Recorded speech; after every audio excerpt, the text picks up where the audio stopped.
thank you everyone for joining us for this BrainX Community live session of February 2023.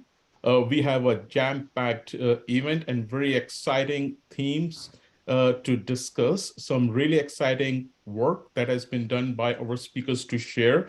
And of course, I'm sure everybody is chatting about ChatGPT, but relative to healthcare, I think some of the work that our speakers will be sharing is more pertinent and important. So we'll get started now, and please keep your devices muted so that we can have the speakers go through their presentations, and then at the end we'll be happy to take any questions or comments. Please place them in the chat. So to get started, BrainX Community was started with the idea of machine learning in healthcare for good. We have had 4 successful years. Many of you are joining us for the first time, but we have a large community, which is a very diverse community of 4,000 plus international members, 2,000 plus just on the LinkedIn group, where we share a lot of material, scientific literature, and opportunities to collaborate. We have our webpage, so you can go to brainxai.org or brainxcommunity.com to find more scientific information and some of the publications related to today's presentations. And of course, we do these monthly live sessions. I'm the co-founder of BrainX and BrainX Community, so welcoming you to join us. This is again our website, which has many components, our homepage where you can find various updates. This is our Connect page where we put information about sessions similar to today's. And if you miss it, you can find it on our YouTube channel. You can subscribe to that so that you can get the latest event directly provided to you in your email. As said, we have a very active LinkedIn group. And then we have a Learn section where we have curated a lot of material for you, which includes publications, journals, which you might want to follow, books, and certain courses. And you can filter those for different healthcare specialties of your choice and learn from various scientific material. Of course, everyone is looking for data, and we have a large data section, one of the largest ones for AI in healthcare. We can only provide you links to these open source data sets. And again, you can curate them by different healthcare specialties or topics. We have our podcast series, which has a lot of experts from around the world who have been featured there. So you can listen to their experience, their vision, and their goals for the future. And of course, now that COVID-19 is behind us, hopefully, the meetings are back and is a great opportunity to collaborate and meet in person. So there is a listing of meetings which you can look forward to connecting. And with that, I'm going to turn it over to our moderator for the day, Shreya Mishra. She's a PhD scholar from IIIT Delhi. She's also intern and consultant to BrainX and works very closely with us on the BrainX community. A very experienced, very smart person. I'm glad she's moderating this session. So I'm going to turn it over to Shreya Mishra. Thank you. So we have pretty exciting speakers with us today who are pioneers in AI in healthcare with expertise in NLP and large language modeling. I would like to welcome Vivek, who's a research scientist in Google AI, Leo Celi, who's a principal research scientist at MIT, Michihiro is a PhD student at Stanford University, Elliot, he's a research engineer in Stanford, and Raghav, who's a PhD student at IIIT Delhi. I'm going to talk about the foundation models that we've been producing over the last year with Michi, and we're from the Stanford Center for Research on Foundation Models. So I think lately there's been a lot of excitement for biomedical NLP using these large language models over the last year. And here's a tweet talking about having ChatGPT take the USMLE. Here's a tweet about the large language models Encode clinical knowledge paper. Here's a stat article about ChatGPT's applications in healthcare. Here's a recent paper that's come out about ChatGPT passing the USMLE. And I think, sorry to steal the graph from the next presenter's paper, but this graph really shows the progress that's happened in biomedical NLP over the last year. And I mean, really, since March 22 through December 22, you can see like a 22-point improvement on the Med QA task. So in the next few minutes, Michi and I are going to talk about the middle part of this graph and the 3 models that came out of Stanford CRFM that are on this graph. And then coming up, there'll be a presentation on the last point on that graph. So the flagship model that we produced over the last year was the Biomed LM model, which is a 2.7 billion parameter GPT style model trained on PubMed. We released it under the name PubMed GPT, but the NIH asked us, the NIH holds the trademark on the phrase PubMed, so they asked us to change it. So we're calling it Biomed LM now, but it was previously known as PubMed GPT. And it's a standard GPT model trained on 100 gigabytes of PubMed abstracts and papers. It has a context length of 1024. It uses a special biomedical tokenizer, and it was a collaboration between us and machine learning startup Mosaic ML. So that was the flagship thing we released. For the next part of this presentation, Michi's going to take over and talk about the Med QA task and BioLink, BERT, and Dragon. So now I hand it off to Michi. Let me share my screen. Thanks, Jason. Let me share my screen. Is my screen visible to everybody? Yeah, yes. I can see it. Yes. Sounds great. Yeah, so hi, I'm Michi. So I'll take over and talk about the Med QA task and some of the early work we made for biomedical language model up until Biomed LM. So Med QA is basically a commonly used benchmark to test medical reasoning or knowledge capabilities of language models. And this basically consists of practice questions from US medical licensing exam. So as an example, you're given a question that consists of the patient description, and you want to predict the correct diagnosis or treatment plans and so on. So over the past year, we have made progress on this Med QA benchmark with some steady progress as shown here. So the earliest kind of baseline model is basically the BERT, which was kind of pre-trained on general web text like Wikipedia. And then Microsoft introduced this PubMed BERT, which trains BERT on the PubMed articles instead of Wikipedia, so in the biomedical domain. And then we introduced BioLink BERT, which augments PubMed BERT with citation link information between PubMed articles. And then we proposed Dragon, which further augments BioLink BERT with biomedical knowledge graph information. And then finally, we developed Biomed LM, which trains a much bigger transformer model on the PubMed articles. So let me give you a kind of brief overview about each of those models. So BERT is basically a language model pre-trained on a large collection of web texts, such as Wikipedia. So the idea is you can take some text passages from the training corpus, and you can randomly mask out some words in the input, and you'll train the model to be able to recover those words masked in the text. So this kind of helps the model acquire broad knowledge from the training corpus, such as Wikipedia. And then the resulting BERT model can be fine-tuned to solve many different applications, including question answering, like the Med QA task we just introduced. And the PubMed BERT is basically a version of BERT that was trained on PubMed articles in the medical domain instead of Wikipedia. And then we introduced BioLink BERT, which augments the PubMed BERT with the document link structure available in PubMed, such as citation links. So the idea is that given some source document from PubMed article, you can retrieve all the other documents that is cited in this original document.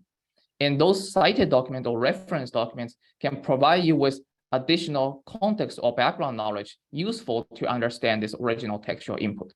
So with this motivation, we train this new model named LinkBird, which can take the original document as well as the reference documents to learn knowledge much faster. We call this model BioLinkBird, and we find that this actually can improve the performance on the MedQA compared to existing models by significant margins.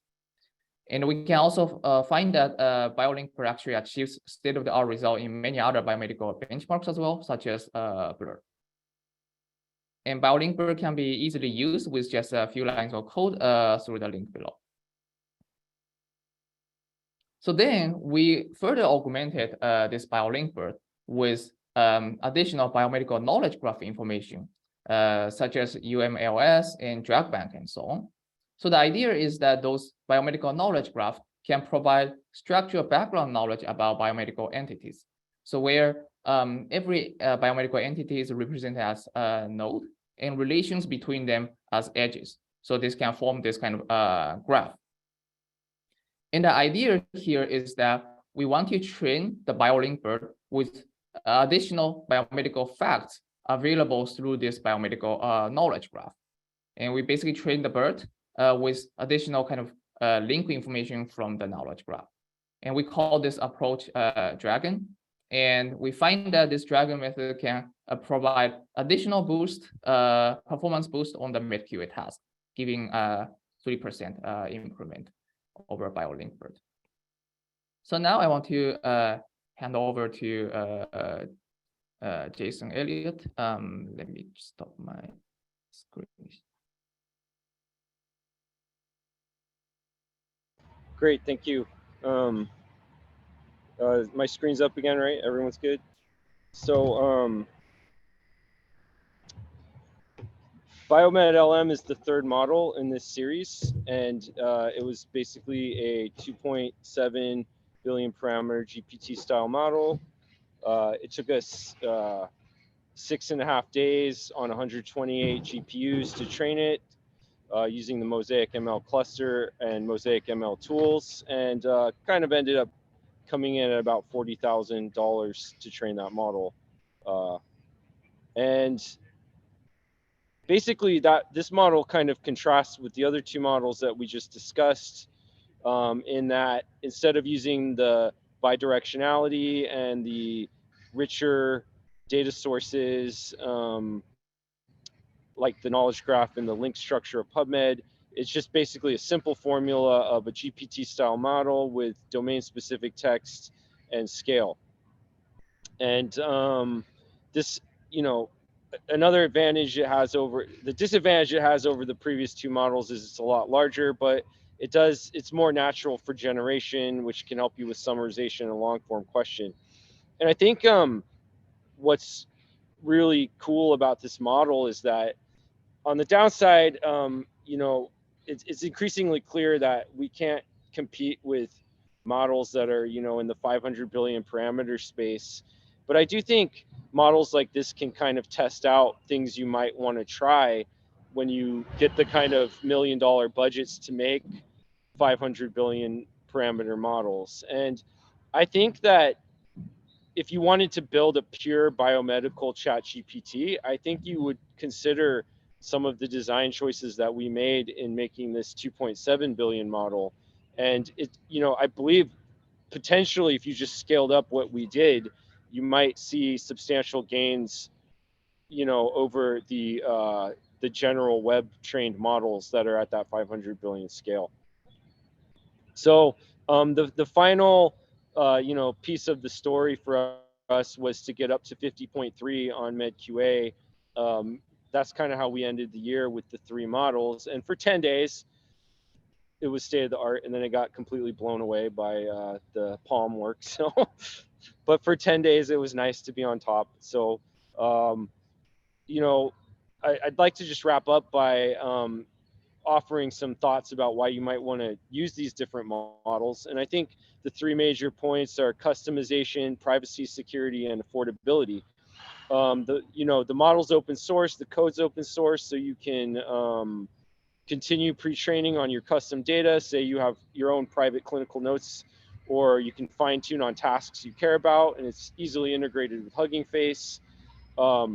You can download the model and keep it on your private cluster. You don't have to reach out to a private service or to an external service. So, you know, it's not allowed to send medical records to ChatGPT at this time.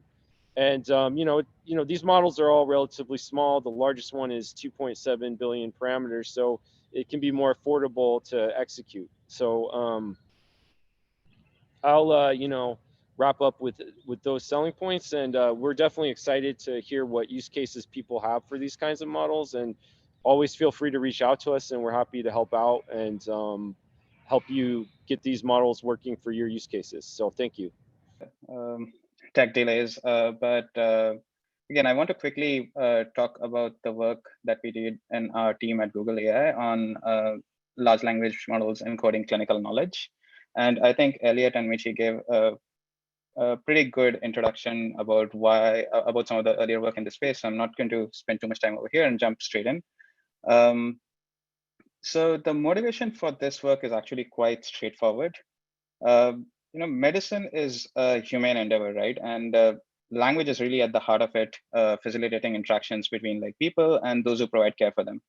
But if you look at AI, most medical AI developed to date, you know, these models are generally narrow, single task models, often lacking interactive and expressivity capabilities. And as a result, there is this discordance between what the models could do and what was expected of them in real world clinical settings. And I think this was a big reason why we haven't like seen broad uptake of medical AI in clinics today. But thankfully, with all the recent progress in transformer-based language models, it allows us an opportunity to like rethink and redesign medical AI systems with language at the heart of it, with mediating human AI interactions and making it natural and seamless for patients, doctors, and researchers who interact with it. And again, like as Elliot and Michi mentioned, there's been a lot of work in this space. So what was essentially, while all this is exciting, right? The quality bar for medical applications we know is quite high. And so when we looked around, what we thought was missing was one, there's no benchmarks, and secondly, there are no good evaluation frameworks to assess these models in actual real-world clinical settings. So that was the first thing that we ended up looking at. And so to address this clear unmet need and also assess the potential of large language models in medicine, we decided to focus on the task of medical question answering. And why is this the case? This is because the task itself is very challenging. As Michi and Elliot showed before, it requires reading comprehension skills, ability to accurately recall medical knowledge, and manipulate and reason about it. And further, the QA task is like general enough and can subsume a number of potential application scenarios of these models, such as note summarization, clinical decision support, primary care triaging of patient concerns, and so on. So that was the task. And the next question was, what data sets should we evaluate our models on? And so when we looked around in the literature, there were several data sets floating around assessing model abilities in a bunch of different settings. And so what we decided was we actually want to assess models across all these settings. So we decided to pull them all together into this one unified benchmark, which we call Multimed QA. And this benchmark, as you can see, has data sets that include questions from professional medicine, medical research, and also from consumer medical questions. And also the models need to be able to like produce both short form MCQ answers and long form answers to be able to do well on this task. And the setting itself could be open domain, where the source of the answer is the entire internet, basically, or closed domain, where the answer could come from a closed source, such as a PubMed abstract. And further, we decided to also enrich this benchmark with a data set of our own. We call this data set Health Search QA, which is a data set primarily of commonly searched medical questions by users on Google. And so here are a few examples. I think Elliot and Michi showed the MedQA examples before. I want to maybe highlight the Health Search QA examples, which you can see are very short questions that user would typically go on Google and enter and ask. And LiveQA is a similar data set and was collected at the National Library of Medicine. And they also provide reference long form answers, which I think come from librarians. And here are some more statistics that I'm going to skip over. The details are there in the paper. So we have the task and the benchmark now. The next question was, what models to use? Oh no, before that, actually, the question was more around like, okay, we have the task and the benchmark. Now, how do we actually evaluate our models? And I think one thing was pretty obvious to us very early on was automated metrics such as, classification accuracy, or like natural language generation metrics like Blue and Cider. They fail to capture the nuances of, actual real world use in clinical settings. So we decided to actually put together a framework where we can have the model responses evaluated by humans. And so the framework looks like this. We ask our clinicians to assess the model on 12 axes pertaining to factuality, ability to recall medical knowledge, medical reasoning, and also potential for harm and bias. This protocol was heavily inspired by another recent work from Stanford. And at the same time, when you look at this, the end users of these models are likely going to be lay users, right? So we also need to have these models assessed by them. And so in addition to the clinical evaluation, we also asked lay people to rate the answers based on how helpful or actionable they thought the responses were. So we now have the benchmark and the evaluation. Now to the fun modeling part of building and aligning medicals like LLMs to the medical domain. And so we decided to build on this PaLM family of language models from Google. PaLM, I believe, is still the largest publicly announced densely activated decoder-only language model with 540 billion parameters. A few more details are here in this slide. The model is trained on 740 billion tokens, with approximately 22% of them being multilingual. The sources come from web pages, social media, books, GitHub, and Wikipedia. At the time of release, I believe the model was sorted on many NLP reasoning benchmarks and exceeded average performance on this benchmark known as Big Bench that is commonly used to assess large language models. And further, PaLM-derived models were in the last year shown to also work in very specialized application domains and scenarios such as code generation, robotics, and math. And so we thought this was a good base for us to build on even for the medical domain. I actually think PaLM is a true magic of engineering, and the paper itself has a lot of details on how the model was built, and I would recommend you all to go back and read it if it's of interest. At the same time, like in late October last year, Jason Wei and a few other collaborators at Google Brain, they came out with this FLAN PaLM model, which is the instruction-tuned counterpart of PaLM. And that model was even better than vanilla PaLM, and I believe it is the state of the art on many NLP benchmarks such as MMLU, Tidy QA, and it improved over PaLM by an average of 9.4% across Big Bench. So we decided to build on FLAN PaLM and applied a combination of prompting strategies, including few shot, chain of thought, and self-consistency to the 540 billion model. And we evaluated it on the Multimed QA datasets containing objective multiple choice questions. And we found that the model was really, really good. On the MedQA USMLE style questions dataset, the model improved over the PubMed GPT work from Elliot and Michi by over 17%. And I believe this is the first AI system to obtain a pass equivalence score on this particular dataset benchmark.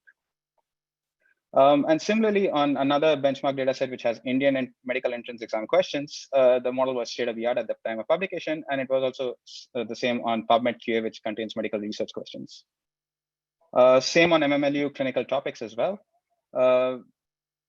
And when we looked at the scaling plots, we basically saw that the performance improvements seem to be accelerating as we scale up the model from 8 billion to 62 billion to 540 billion. So far, so good. And we were all extremely delighted with these results and thought we had a very quick win. But then when we sent out the long form answers that the model produced for human evaluation, that is when we uncovered like the key limitations of this model. And I think this is where the project really began. What we observed was that the model was often hallucinating or producing incomplete responses. And as such, clinicians and lay users found these answers to be not so satisfactory. So clearly the model needed alignment to the requirements of the safety critical medical domain. However, a big challenge with this is often in the medical domain, we don't have enough supervised data or feedback data. So we needed an alignment technique that was actually quite data efficient. And thankfully, this is where prompt tuning came in. So prompt tuning is this very neat technique where you actually freeze almost all of your big large language model and only learn a fixed set of parameters that correspond to a soft prompt vector that can be used to condition the model at the time of inference before generation. And so the nice thing about this is it allows easy reuse of the models across different domains and tasks. and is extremely data efficient, you typically only need a few hundred examples to learn this soft form factor. And the other part is this is also very computationally efficient. While an end-to-end fine-tuning of a model will often take like days, prompt tuning will only take a few hours on our compute ecosystem. And so this is how we put together our final MedPalm model. We used instructions and exemplars from a panel of qualified clinicians, and we used them to instruction prompt tune the FlanPalm model. And so the final model, as you can see, is mostly FlanPalm with a few additional prompt parameters that are aligned to the medical domain. And so we then took the results or the model responses from the MedPalm model and compared it to the FlanPalm responses, as well as with expert clinician generated answers. And so this is how the results look like. When we looked at the clinician evaluation results, we saw that on axes such as scientific and clinical consensus, while the FlanPalm model was not so good, the MedPalm model was able to significantly close the gap to expert clinicians. Similar story around like the ability to retrieve medical knowledge and reason about it. Maybe one interesting tidbit is on the axis of incorrect content, we saw that the MedPalm model was slightly worse than FlanPalm.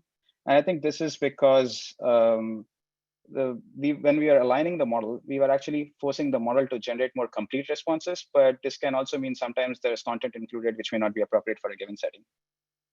But apart from that, most of the other axes look really, really good. When we looked at the possibility and likelihood of harm, the MedPalm model was really like closing the gap to clinicians again. Same with the possibility of bias and responses. And so that was really promising. And then again, when we looked at the evaluation results from lay people, that was also good. And so when we asked users how well the model addresses the intent of the question, again, the MedPalm model was closing the gap to clinicians, while FlanPalm model was not so great. And when we asked lay people how helpful the model answer was, while the answers from the FlanPalm model were only found to be helpful in like 60% of the cases, this number improved to 80% for MedPalm, but it still remained inferior to clinicians whose answers were just to be helpful in over 90% of the cases. So here are some examples. And so what you can see over here is physicians, and this is because they're generally working in extremely time pressure scenarios. The kind of answers that they generate tend to be precise and succinct. But what a model like MedPalm can do is take that as say bullet points and then expand it and make it like more consumable and digestible for end users. And so I think this hints at a potential future where these models can work as a useful complement to physicians and aid in diagnosis or just in general interactions with patients. And so summarizing the key takeaways over here, what we observe is that general purpose large language models, by just being trained on the public internet, seem to encode clinical knowledge. And the performance on medical reasoning seems to improve with scale as well. However, these models cannot be directly used out of the box. The safety critical requirements of the medical domain means that we need to align these models. And thankfully, we have, with instruction prompt tuning, an extremely data and compute efficient alignment techniques to get these models to behave well in domains such as medicine. And overall, what we are seeing is these models appear to be closing the gap to expert clinicians on the medical question answering task. And while this is hugely exciting and could have profound implications, I think more comprehensive benchmarks and evaluation frameworks are necessary to assess and further improve these models. Thank you.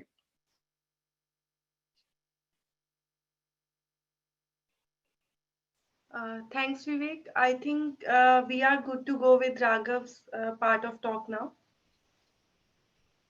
We will take the questions at the end.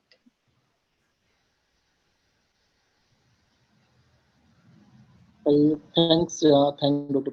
Piyush for inviting me. I think now my screen is visible. Yes. Okay. Okay, so we already have a very good discussion about the large language model.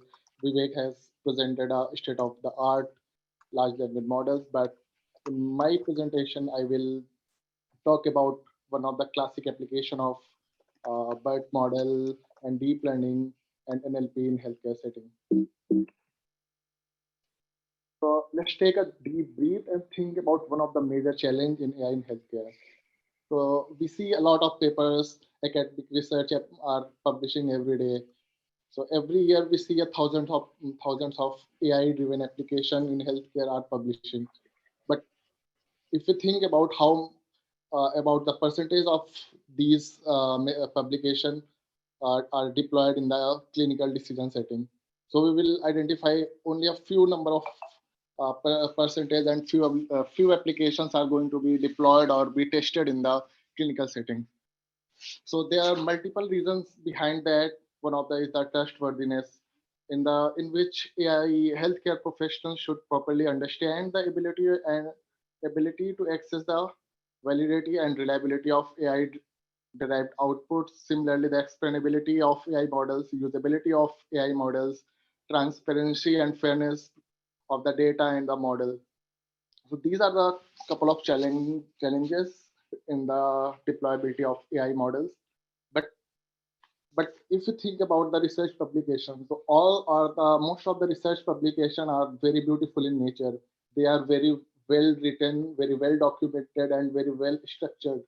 So can we learn the maturity of AI healthcare publication using AI system itself? So so one of the great publication has been published last year in the Lancet Digital Health, and they have published a BERT-based maturity model, and that model is used to identify the degree of maturity of any AI in healthcare-based publications, which is an ultimate application of large language models for identifying the maturity of research paper based on the language content present in the research paper. So we have utilized this published BERT models and evaluated the trends of maturity of application related to AI in healthcare. So for that, first we uh, use the most recent years of AI in healthcare papers from 2019 to 2021 from the PubMed, and then we manually annotated the 26 different medical specialties on these published papers, and we have identified the geographical location of the senior authors. And after these annotation, we use the published BERT model to identify the degree of maturity of these publications. And further, we have manually annotated the types of data and types of model used in the mature articles. So this is just a representation of how much publication has been published in last 4 years from 2019 to 2022. So we can see that in 2022 itself, more than 10,000 AI in healthcare related publication has been published. So if we see the trends of maturity level of these publication, we can see that in 2019 only 6.0% papers were mature. Similarly, in 2020 only 7.7% articles were mature. Similarly, in 2021 approximately 1.81% articles are mature. So because we already annotated our year-wise publication into specialty categories, so we have also identified which medical specialty has the most mature articles. So we can see that the radiology and imaging has the highest number of mature articles in all 3 years, followed by pathology in 2019 and the gastroenterology in 2020. So next, we have also evaluated the types of data and types of model which are in the mature articles. So we subcategorize the data type into 3 primary categories: image, tabular, and test. So the heat map presented in the top of the figure is illustrate the mature articles frequency into these 3 categories: image, tabular, and test. Similarly, in the most common AI models, DL, ML, NLP, probabilistic models, reinforcement learning model, and statistics models. So we found that the highest prevalence of the data was the image data. Similarly, the most highest prevalence in the model categories, we found that the deep learning models have the highest prevalence. So the conclusion of these things are like Despite the growing number of publication of AI models in healthcare, only a few publications have been found to be mature with a potentially positive impact on healthcare. So globally, there is an deep opportunity to leverage these diverse available data sets and diverse models across the healthcare spectrum to develop more mature models and related publication, and which can fully realize the potential of AI to the transform healthcare. Yeah. So thank you. Thank you, Raghav. We have Leo Celi with us, and we will go ahead with panel discussion with him. And we welcome you, Leo Celi. And so, first question that we have for you is, what is your take? We have heard really exciting talks right now, and we would like to know your view and your take on large language models in healthcare. Yeah, no, thank you for the invitation. I'm glad to be here. Just a quick reaction to the last presentation. I'm actually very glad that none of these models are making it to the bedside, because I think we have a huge problem. And I was hoping that I would hear the phrase data bias at some point during the presentation. But to me, the first question that people in this community should be asking before they build models is that, is my data representative, and is there bias in my data? Because if you don't ask that question, then you will be likely caught off guard in terms of your models encrypting bias, encrypting the disparities that we're seeing now, and perpetuating them when we deploy the algorithms, or even magnifying them. So to me, the first question is, where is the data input for large language models coming from? Is it representative of health and disease from a global perspective? Is it representative of perspectives coming from those who are disproportionately burdened by diseases and disasters? And if the answer is no, then we should pause, because bias in, bias out, right? If we're feeding the transformers with data that's only coming from the Stanfords and the MITs and the large, well-funded institutions who probably have a biased understanding of health and disease, then the output of large language models are, for the most part, going to perpetuate whatever problems that we're seeing now. And one of our projects now is to teach large language models to identify representativeness and bias in the content that they are using. Because to me, it's okay to be excited, but we should invest all our energy in trying to fix the data input, in trying to make sure that the training cohort that we are leveraging truly represents health and disease from a global perspective. We have come to realize over the last few years that the mechanistic models of diseases that we have embraced in medical school are laced with unconscious implicit biases.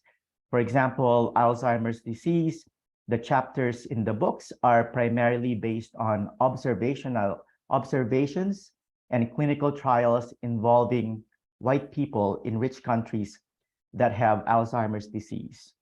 And this is, of course, a problem not just with algorithms that are based on machine learning. This is true for the entire medical knowledge system. And I think one of the contributors to that is we have been very exclusive within the ivory tower walls of the control of medical knowledge. And we need to bring in people who are traditionally not represented in this medical knowledge system, because to us, they have the lived experiences to actually understand the problems and understand the blind spots. A lot of us here have blind spots when it comes to understanding health and disease. And unfortunately, our blind spots are similar because we have the same training. So we're not able to see the true blind spots that can be contributed by people who are different from us, who have different backgrounds from us. But I think we need to work harder to make sure that AI is truly going to deliver the promises that we are excited about. We are not there yet. The technology is there, the technology is mature, but the data is not. The data is truly not representative of the world.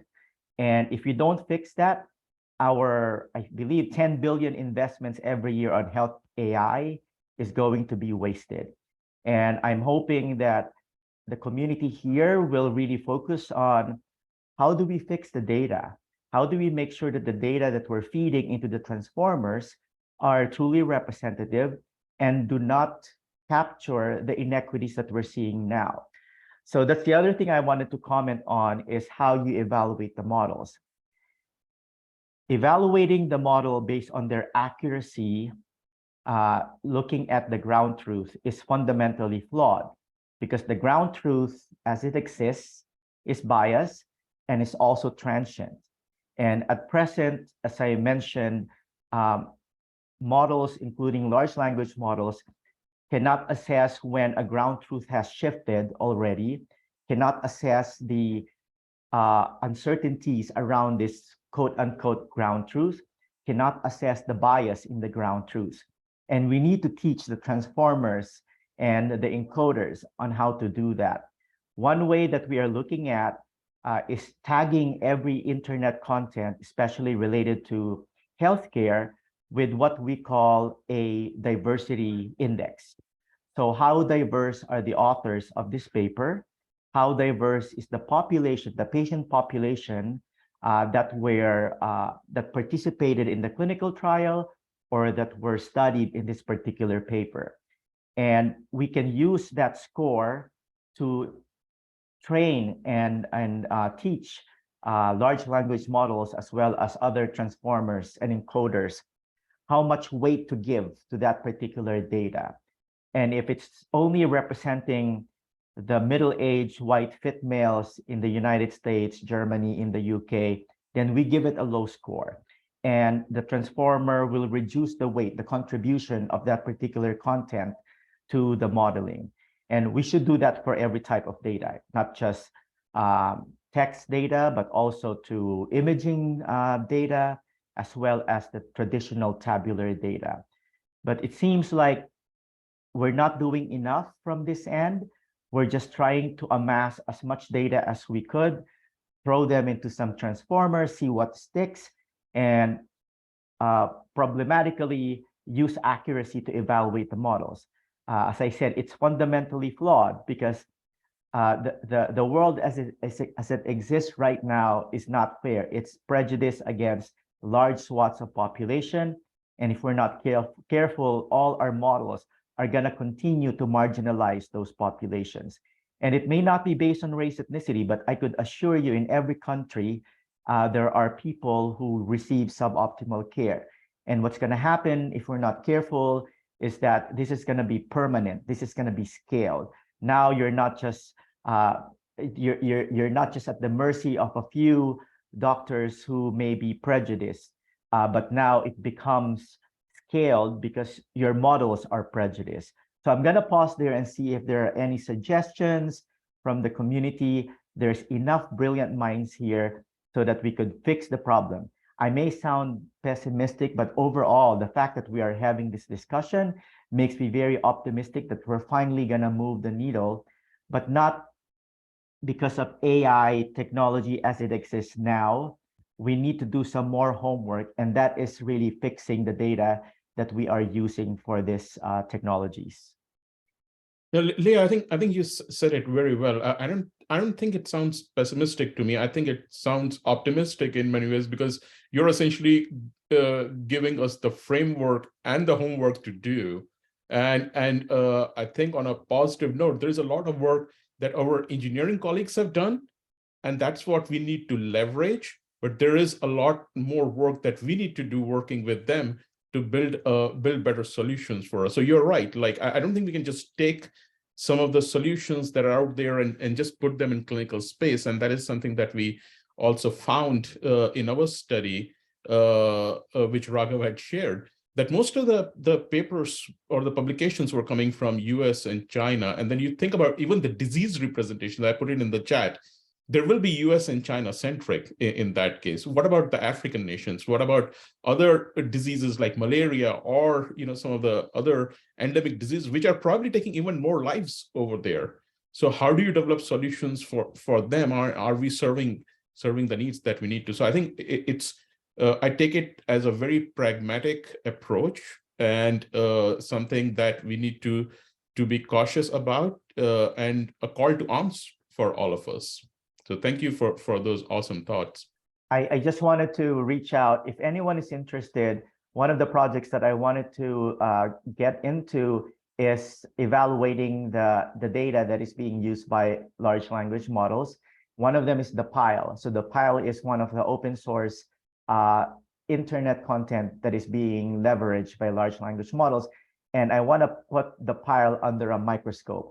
Where are these data sets coming from, archive and PubMed? And again, how much of the world do they represent? I think it will be a good, not just an exercise, but this is something that the community needs so that we shine a spotlight on the problem that we have now. So any of you are interested in putting the Pile under a magnifying lens, seeing how biased the Pile is, which is a very typical data input for large language models, just contact me, and I don't think it's going to take that long, and happy to publish it in PLOS Digital Health, because we need more people who are on board with the problem before we could advance this field.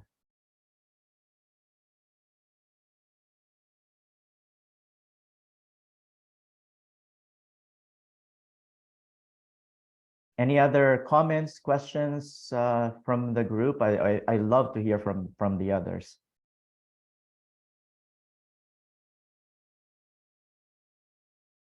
I think the other question that was asked over here was about the presentation that that Elliot and Michihiro had made.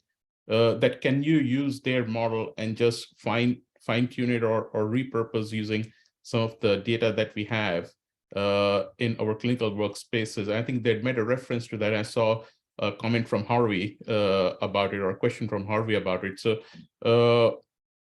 Michihiro or Elliot, do you want to talk about that?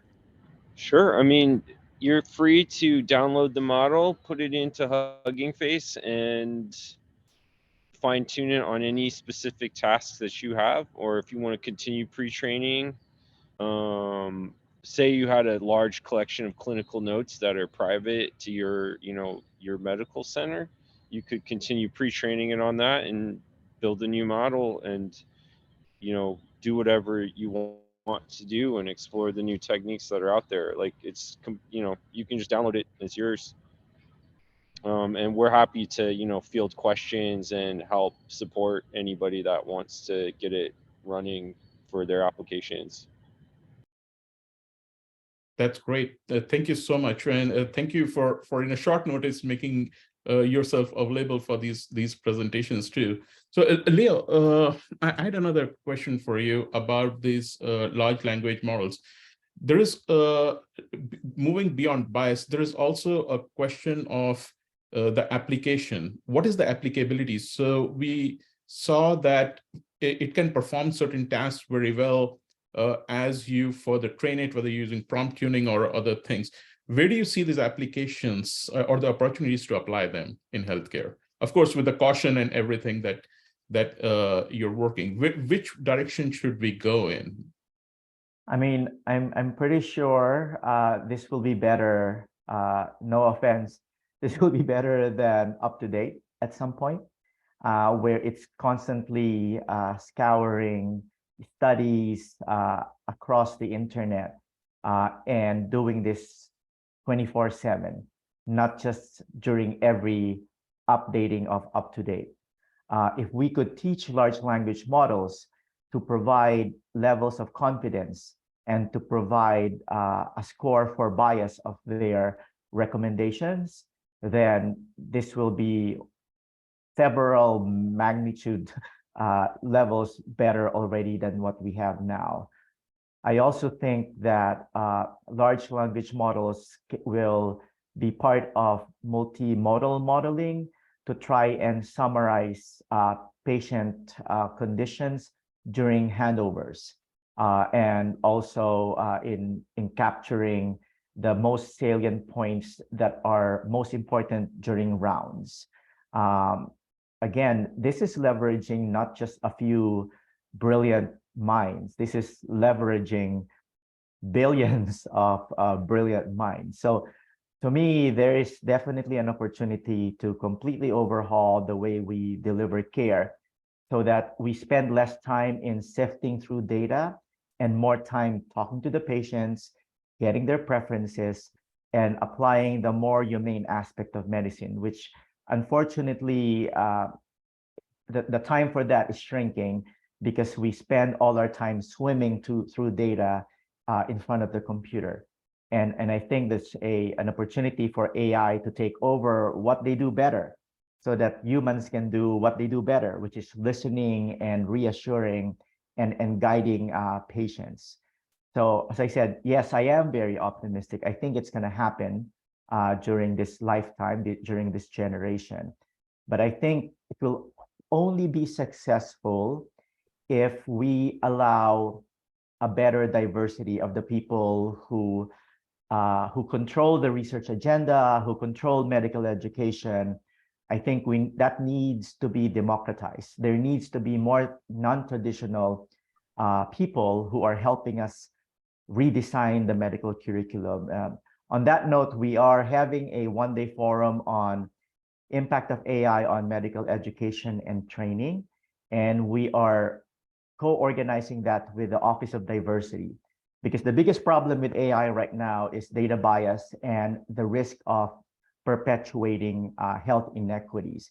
And this is why I think patient advocacy group, Office of Equity, Diversity, and Inclusion should be part of this group, should be part of those who are sitting at the table. And I remember my favorite quote is that if you're not sitting at the table, you're probably on the menu. Someone is taking advantage of you. Someone is trying to convince you of their misinformation and disinformation. And this is why I think every one of us should be data scientists. We should move away from the model where the doctors are passive recipients of guidelines coming from professional societies, because we've learned over the last few decades that these professional societies have a lot of conflict of interest in terms of what drugs they recommend, what interventions they suggest. So I think everyone has to do their part. Everyone has to contribute to the medical knowledge system, as well as being a steward of that medical knowledge system. But that means that everyone has to learn data science. And how do we do that now? And we're hoping to have those discussions during this one-day event here in Boston on May 17. And then I also would like to advertise that we will have a datathon at Emory University on August 19 to 21. We're working with the DeepMind folks, and we will be offering pre-trained checkpoints of several medical imaging models. Those are all going to be open source.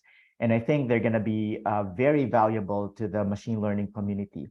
We're also working with another group at Google who've created vector embeddings of medical images.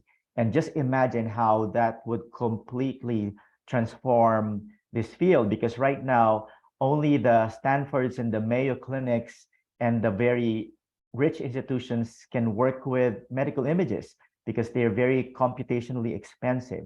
What if we could convert all the medical images into vector embeddings, and we perform the downstream clinical tasks on this vector embeddings? Then we will have true democratization of the development and validation of artificial intelligence. Thank you, Leo. On a personal note, thanks from BrainX Community as the founder to all the speakers, Elliot, Michihiro, Vivek, Raghav, Shreya. Thank you everyone for joining us. We will have the recording available for you on our YouTube channel. And I'll leave the last word for Shreya to close it out. awesome talks. Thank you everybody for being here. I think we had so many more queries, but we are short on time. With the thanks to all, we'll close the session here.